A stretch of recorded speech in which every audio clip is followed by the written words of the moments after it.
Welcome everyone, welcome to the channel. So how to transfer your photos and videos and even documents from any Android phone to an SSD drive. So today we have this SSD drives 1 TB and how to transfer your photos, especially your photos and your videos from any Android phone.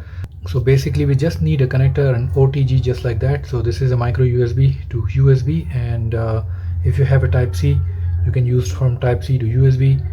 So what I'm going to do, I'm going to connect this connector just like that into the phone, and then now you can connect your hard drive or SSD drive. Actually SSD drive, not a hard drive, or even flash drive, you can connect with the same method.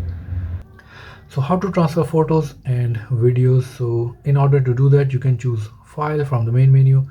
Here we have phone and USB storage. So first we're going to choose get into the phone.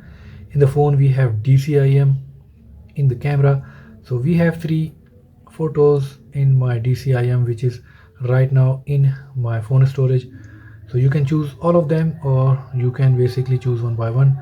So here we have 2 options, copy and move. So let's say we're going to choose copy.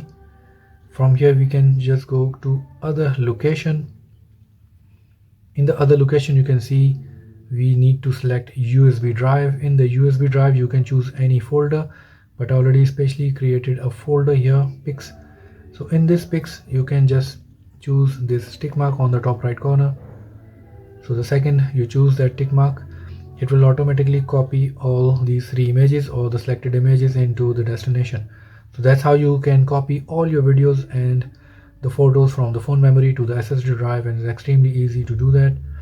And you can also track them if they are already in the USB drive. So let's get into the USB drive, Android, pics, and we already have these 3 pictures. We just transfer now.